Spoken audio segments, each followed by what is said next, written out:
Hello, everybody. A warm welcome to Wisdom from North, another conversation. My name is Jannecke, and I'm here today with an extraordinary person. Her name is Linda Tucker. She's the former model and advertising executive who gave up her life in London and her high-powered career went to South Africa to save the white lions. In 2002, she founded the Global White Lion Protection Trust that works to protect the white lions, but also to conserve the knowledge of two cultures called Sepedi and Songa, who celebrate the white lions as a sacred living heritage. Linda has also written this book called Mystery of the White Lions, Children of the Sun God, which I'm reading now, and it really explains the whole phenomena. Linda, it's such an honor having you on Wisdom from North. Much welcome. Thank you, Jannecke. I feel honored to be with you. I know of the work you're doing. I'm very grateful for it.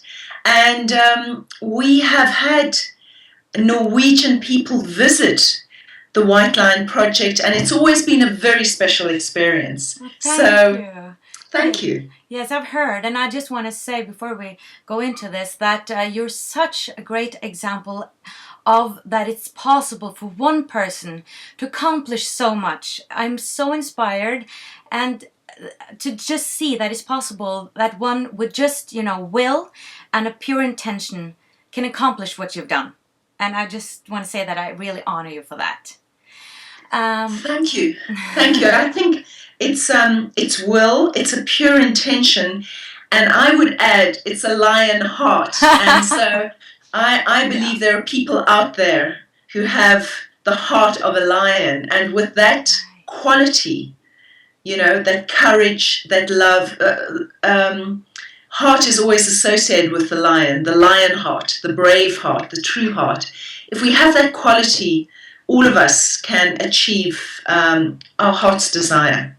Right, and that's what I want to go into, talk about the myth about the lions and the legend, and as well what your fund is working for and what the biggest threat is. But before we do that, I would love to hear the story. For the people who don't know, how you got into this. How did you come to care about these lions? Because I know that you worked in London as advertising executive, and then you went on a safari that completely changed your life. We can start there, and you can share that story. Okay, now we're talking about 1991, the 10th of November, a very dark night in the middle of the African bushveld. And yes, I was an advertising executive working in fashion and marketing and all those things, glamour, that kind of world. And something happened that changed my life forever. I returned to this place called Timbavati in the African bushveld, and I found myself trapped one dark night in the middle of a pride of lions. There were 24 lions in that pride. 24, and they were very aggressive, and they'd surrounded this open vehicle that I was in, and the vehicle had broken down. It was at night. We had no radio contact, we had no cell phone contact, no one knew where we were, and the group panicked. And of course, lions are nocturnal predators, which means they hunt at night. And when it's fine if humans are relaxed, but if humans smell of fear, which is what was happening, lions become predators, and we were behaving like prey, and the group started screaming, for help, basically, but acting like meat in an open butcher shop. And the lions were circling us and growling, and it was very, very frightening. You can imagine pitch dark, a torch attached to the battery of the vehicle was all that we had, and you would hear a snarling in the bushes. You turn the torch, and there was a lioness in a crouch looking up at us, snarling, and then you'd hear a low growl, and turn the torch to the other side, and there was a huge male lion with a very sinister growl just staring at us. And the more we started panicking, the more the lions started getting aggressive. And I actually believe that someone was going to be killed and possibly eaten that night in front of us. We all have these nightmares. Well, this was a living nightmare. Yeah. Anyway, I've never felt such fear in my life. And the thought not only of being at risk, but the light was running out on our battery. So is it worse to see a predator spring into your vehicle, or is it worse to see nothing and just hear sounds? I mean, you can imagine, it was terrifying. But then something happened that changed my life, and that was that a woman came walking through the darkness. She was dressed in traditional Sepedi costume, and she had a little baby on her back, and she was walking on foot in the darkness without a torch, very slowly right through the lions. I mean, it was like a miracle. And she calmed the lions, and she came and she climbed into this open-backed truck and just sat with us, and the lions became calm all around us. She couldn't speak a word of English. She was an indigenous medicine woman. But in that moment, she created courage where there had been terror. And that was the turning point of my life, because if I look back, it was as if she was carrying a flame. Even though it was pitch dark, she was carrying a flame of courage. And she passed that flame over to me.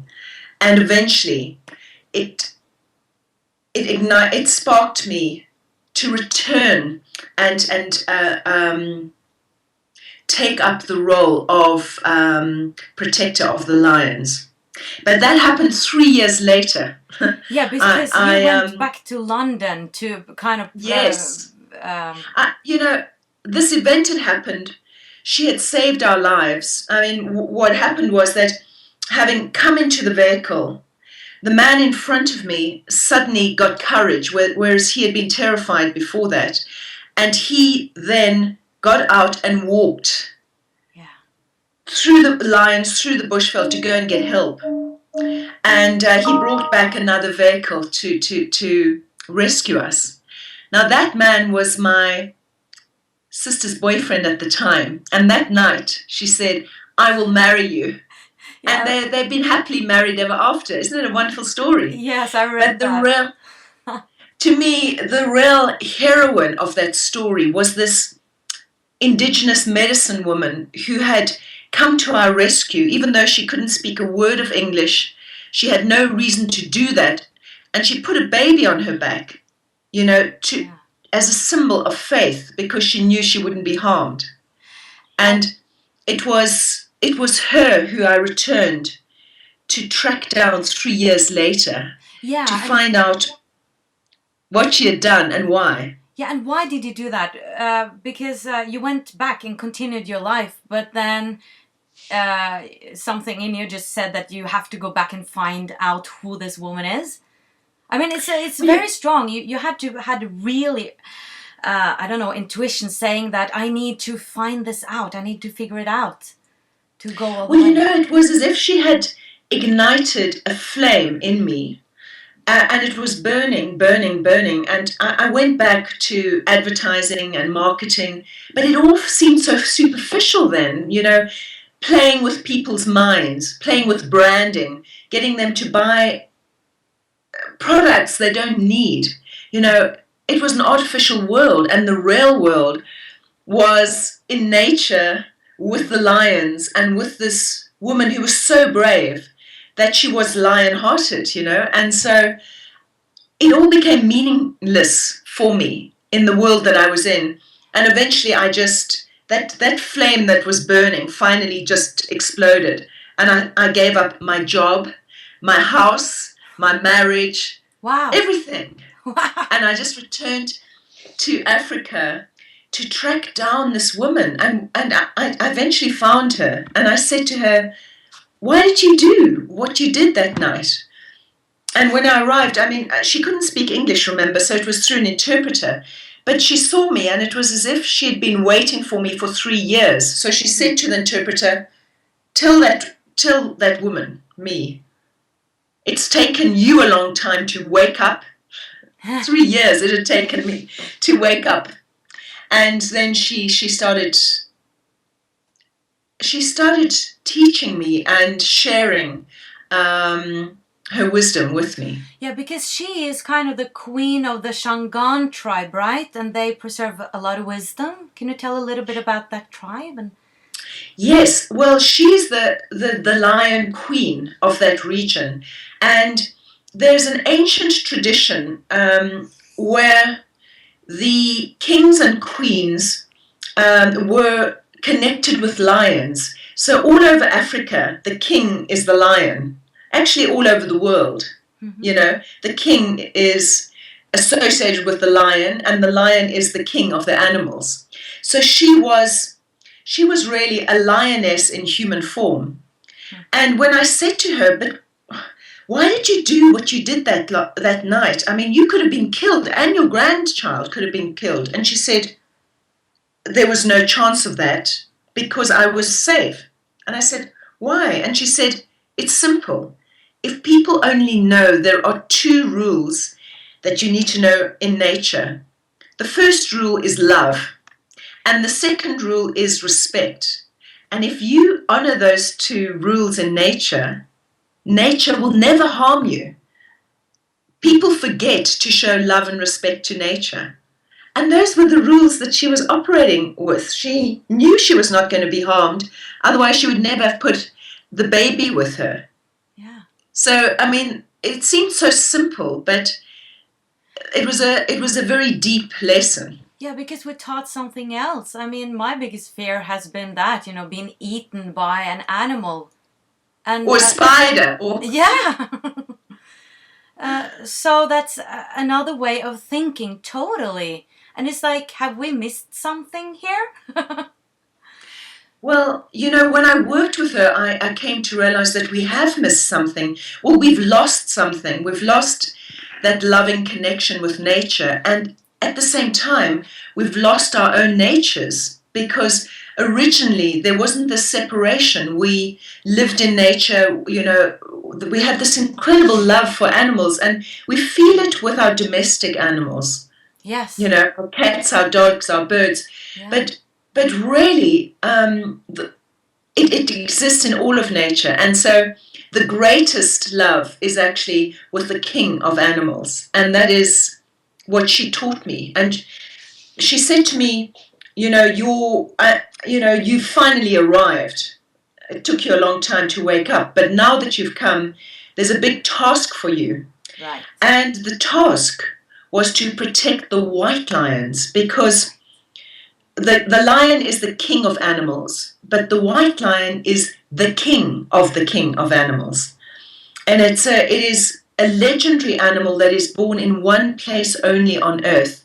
This area called Timbavati, Timba, lion, Vati, to come down from the stars. And the belief of the Shangaan people is that this is where lions came down from the stars. I mean, they see them as legendary animals. And to me, it seemed like a myth and a legend. But the more she started introducing me to the mystery behind the white lions, the more I realized that legend was, in a way, becoming reality. It's a strange thing, but I lived in this artificial world, which was virtual. It was out of touch with the real world. Now I go back into nature and find that nature is more magical than you can ever imagine. Yeah. So it's a strange experience. Beautiful. So these white lions, how long have they been in this area in Timbavati? Jannecke, that is an important question, and it's a question for scientists to determine. But the legend is that they came from the stars. Originally, many eons ago, they were amongst the first. They were the firstborn of God's creatures on earth. That's the legend. When God created well, this is the African legend about them.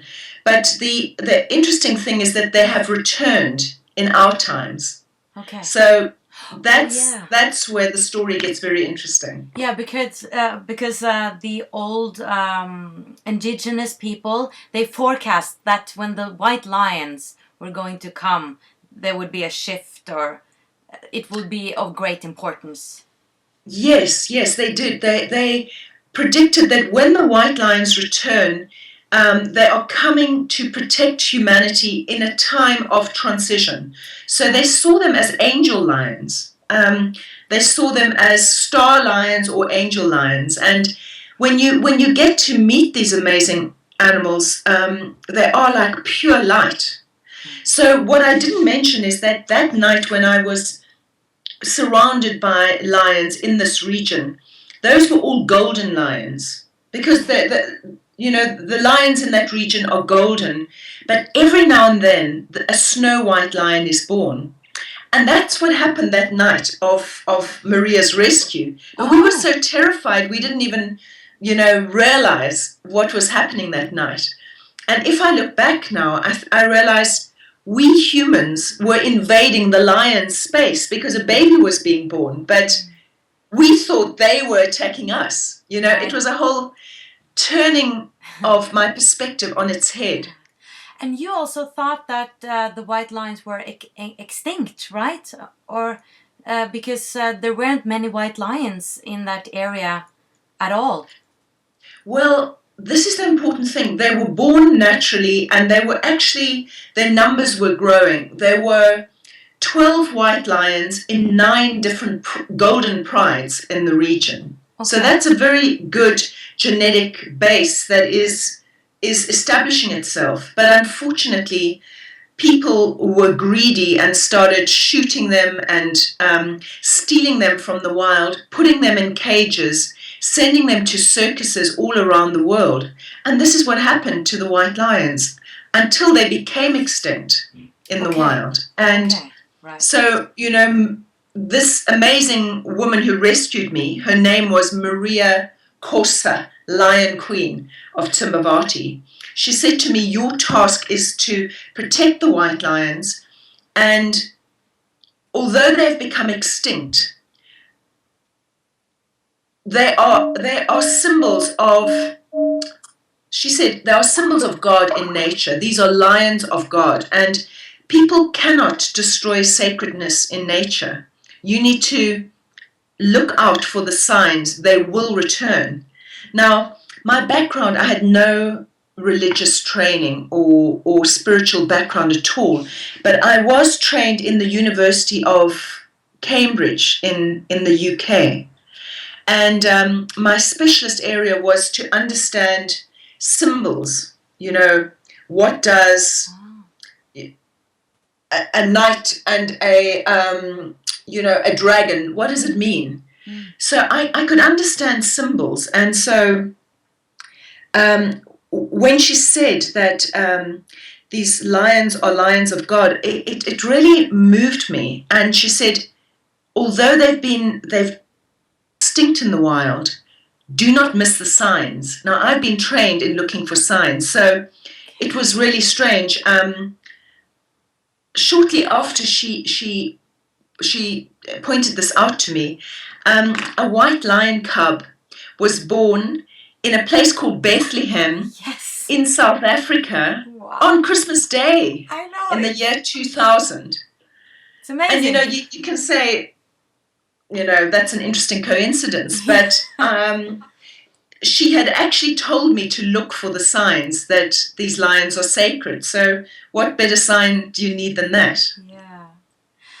And so you found this cub and you bought it. And that was a huge process, a difficult process too. Yes, I mean, the exciting part is that, it proved to me that there is the presence of divine in nature. There is a creator, and the creator requires our love and our respect, just as she said. If you are cruel to animals, you are actually being cruel to the presence that created the animals in the first place. So it suddenly all made sense to me.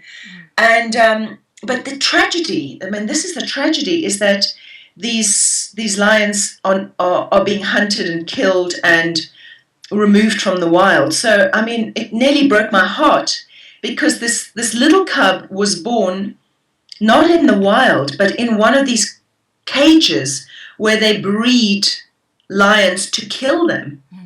And this cub's mother had been stolen from Timbavati, and her father had been stolen from a South African zoo. And she and other lions, they were all golden lions apart from her, were bred to be killed as trophies. It's bizarre. Yeah. I mean, it just reminded me that humans have, lost their connection with nature and the love in nature, that they can do such a stupid thing. I mean, to the king of animals, keeping them in a cage to kill them as a trophy head. Something's wrong with people who do that. It's such a huge industry as well. It's a huge industry. Unfortunately, it's a growing industry. And it's, basically I view it as commoditization, where people feel if they pay for something, they can have it. It doesn't matter if it's a living animal, they've paid for it. And so something's gone wrong with our thinking if we feel as a consumer society we have a right to do anything if we've paid for it. That's true. And so what happened? You eventually got Mara, and the royal trio was born. Okay, so you are fast forwarding over probably 5 years of hard campaigning. Okay. I would love the details. Raids. I'm telling you what was involved. Court action, fundraising, setting up a charity to raise funds to rescue this lion that was in the hands of a killing industry. And it took 5 years to rescue this little cub, because her genetics was so strong that everyone wanted her to breed with her, and ultimately to shoot her as a trophy when her breeding was over. So it took 5 years of every day of my life campaigning. But finally, I got her to freedom and her 3 cubs. And my partner is a lion ecologist. He's a specialist in reintroduction protocols and lions in the wild, their hunting behavior. So he was the best person to help to create a protected space so she could reclaim her wildness after all this time of being behind bars. But it was a slow, very careful scientific process. And she did magnificently. I mean, we had raised the funds to purchase a vast protected area. It was quite a job to raise those kind of funds. The protected area now is 2,000 hectares. Do you calculate in hectares or acres? Or in kilometers squared? Hectares, yeah. Hectares. Yeah. Squares as well. So 2,000 hectares is a large piece of land, but it's not large by lion standards. We have a protected area of that size of wilderness bushveld, but we need to secure more land so that they can live and govern as lions do, as part of the ecosystem. But it's magnificent to see the white lions roaming in their kingdom, just as they always had a right to do. Yeah, wonderful. So how many lions do you protect now?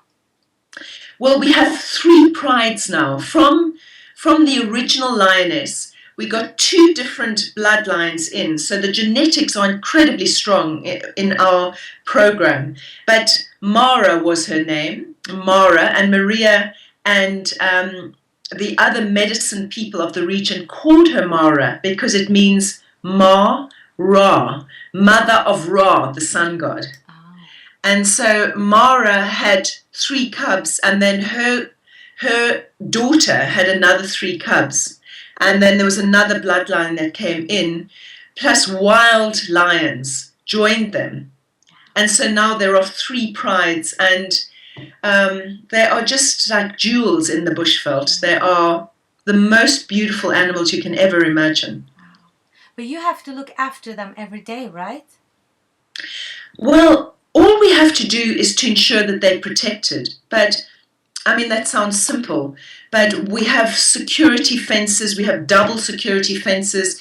We have a security team. We have a fencing team. We have to make sure that herds of animals come on so that, you know, that they can hunt in a natural way. Herds of zebra, wildebeest, giraffe, buffalo, kudu. You know, it's a natural ecosystem. And many people said to me, white lions will never be able to hunt in the wild because they're white, they can't camouflage themselves, they need to stay in cages. Well, Mara started trying to hunt on the first day we released her, after 5 years, you know, in the dungeons. And she proved after 5 weeks in the wild that she could hunt, and hunt to support her 3 cubs as well. So she needed our help to begin with, just to create a protected space. And in the beginning, we left, you know, we would leave a wildebeest carcass under a tree for her to find, as if she had made the kill herself. But within 5 weeks, she was hunting self-sufficiently. And that silenced all the critics, you know, the armchair critics who sit in their armchairs and think that white lions won't survive in the wild. And you had a very close relationship to her, because I saw a movie on YouTube where you were cuddling with her. That was so powerful to watch. That was so beautiful. Thank you. Well, you know, there's a happy side and there's a sad side to that story. I was cuddling with her. I'm not sure, maybe you saw when she was a little baby. I went to this trophy hunting camp, and they had taken her from her mother a day beforehand. So she was 1 day old, and she was the most beautiful baby you can ever imagine, like a little lamb. She was tiny, and I held her in my arms, and she smelled so sweet and like pure milk and fresh cut hay, and she was the purest little lamb you can imagine. And I fell in love with her, but at the same time my heart was breaking because she had been taken from her own mother through forcible means, and her own mother was going to be shot as a trophy. And you know, I made a pledge to her that I wouldn't rest until I found her freedom. So the problem now is that there are many of these breeding camps in South Africa where lions and white lions are bred, first of all, for the public to handle as little babies. You know, they're adorable. They call it cub petting. So everyone handles them. They think it's adorable. But those same cubs are put into cages and are later shot as trophies. And I think it's important that the public knows that this is going on. You know, sometimes these places are very good at hiding what's going on. So they say to visitors, you know, this is absolutely sweet, hug this little baby, and one day this baby will go into the wild. Well, no, there's a law against putting handled predators back into the wild. Because the belief is that once a lion is familiar with humans, it's not afraid of humans, and so when it's big and it's in the wild, it might pose a threat. And so lions that have been handled are not allowed to go back into the wild. So people need to know, if you have handled a lion, you are actually you are actually creating 2 options. Either it's going to live its life behind bars for the rest of its days, or it's going to be shot as a trophy. And most of the public don't realize that's going on. So Mara was the only lioness who could go back into the wild, and we had to fight for those 5 years to get permission to release her. So it's so strange to me that there's no law against killing lions since they are becoming less and less, and especially the white lions.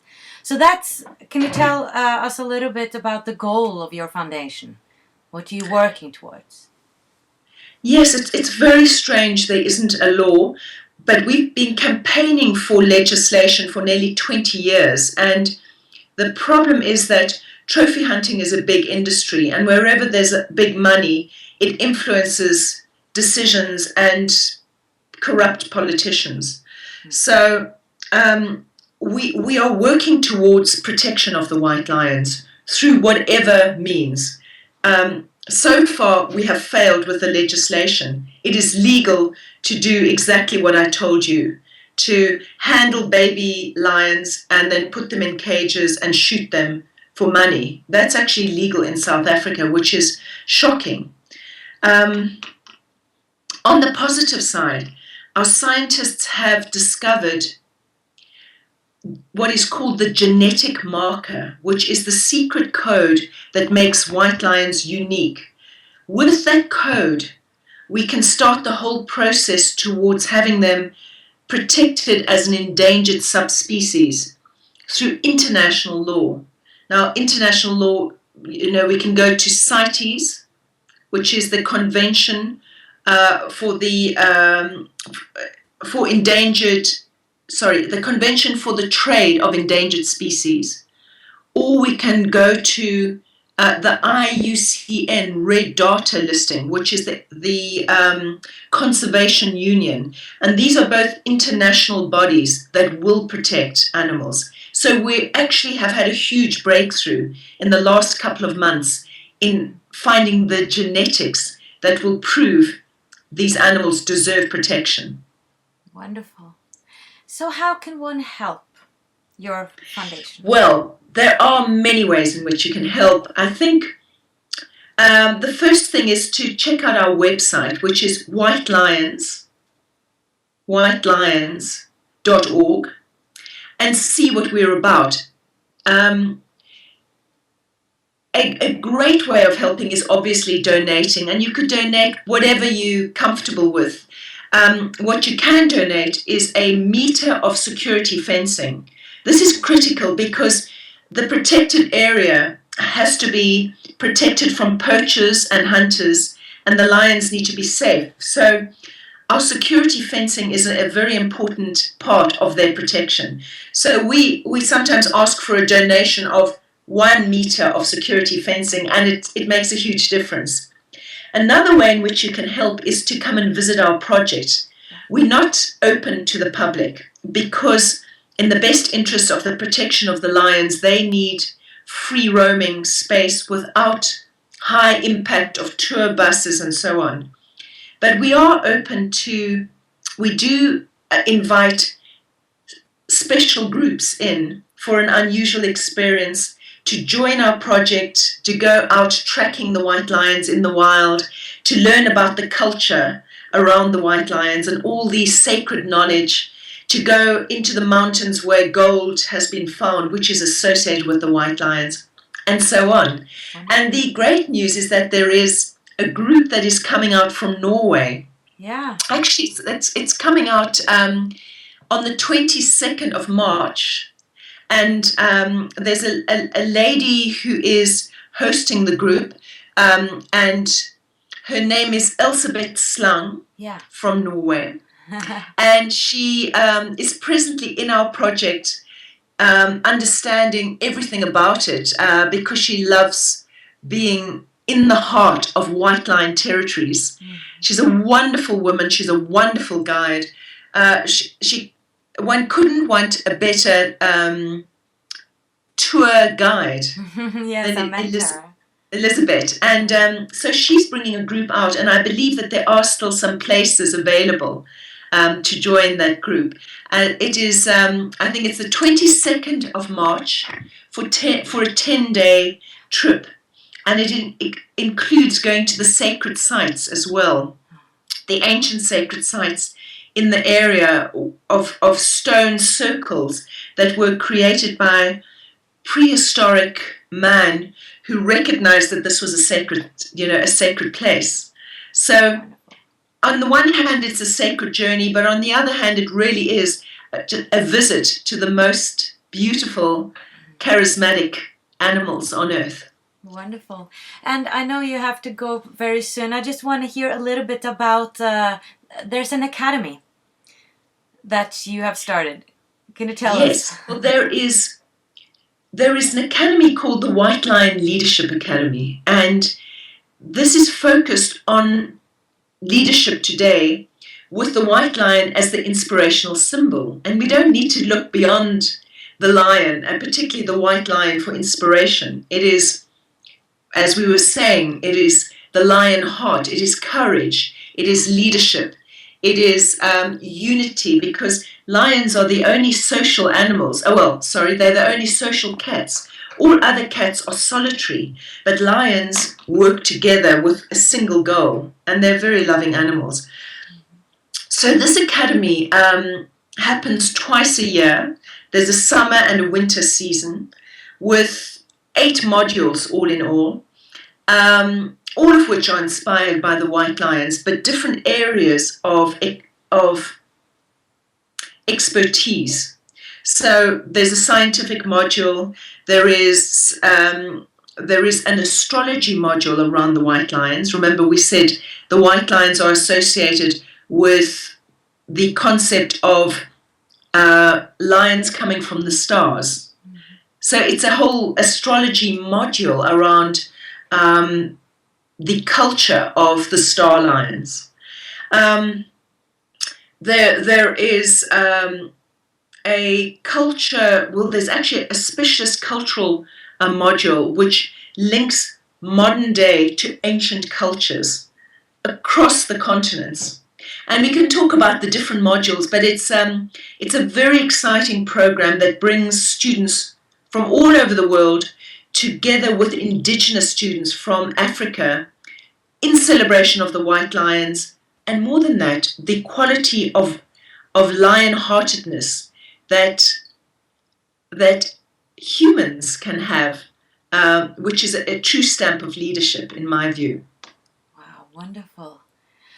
I just have to say, before we did this interview last night, I dreamt about lions, and I was cuddling a white lion, and it was so powerful. Wow. I have to say, Jannecke, because you mentioned that, we, as part of the Leadership Academy, we have a dream workshop, because dreaming is actually as important as your daily lives, and most people forget to record their dreams, or they think they don't dream.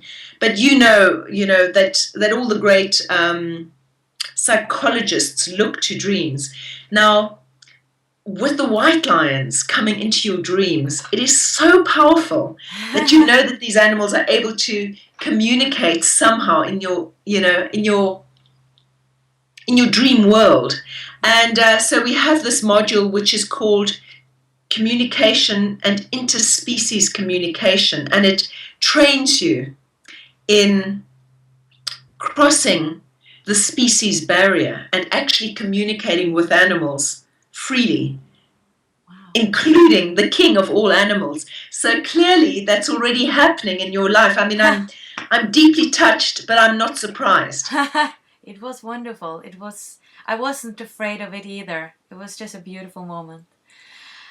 Okay, I really want to just say to you guys watching, I really recommend this book. It tells about the whole phenomena because we barely just touched upon it now. It's very complex, and I just want to say thank you so much. Is there anything you want to say in the end of this, Linda, before we say goodbye and good night? Well, I do. I want to say that somehow there's a very strong link between the lions in the south and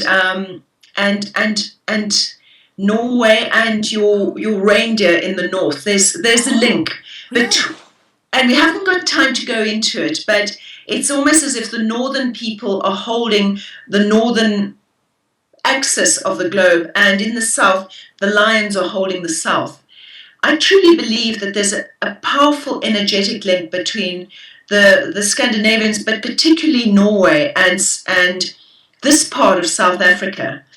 I'm not going to say more because I know that those Norwegians who are touched will be lion-hearted individuals, and will be tempted to journey to the white lion heartlands for themselves. But I'm just sharing with you a belief that I have. Yeah, thank you, because we do have indigenous people here, the Sami people, and we do have shamans. And I just interviewed one a week ago, Eirik Myrhaug, and they have reindeer and white reindeers, and I also felt that had the feeling that this is all connected. And it's so big, it's so magical. I love it. Thank you. Well, I believe that. And I believe that if you show a picture of a white lion to the Sami, a Sami medicine person who works with the white reindeer, they will know the sacredness of these animals. It is not limited to the indigenous cultures of our region. The indigenous people understand the sacredness of the lions, but all indigenous people worldwide will understand the same thing. And it's a big story, but it's linked to the white reindeer of the Sami and Norwegian people, to the white buffalo of the Americas, and to the white eagle, and it's linked beyond that. But that's for a whole nother interview. Thank you so much, Linda, and good work. Good luck with your work. Just keep up the good work. Thank you. Well, Jannecke, I hope to see you. In fact, I expect to see you. So, and with the dream, with the white lions entering your dreams, they expect to see you. So let's hope it happens. Yeah, I'll put the intention out to the universe. Thank you. Well, thank you so much. Take care. Take care. And thank you so much for watching, guys, and much light from Norway and South Africa. Bye bye.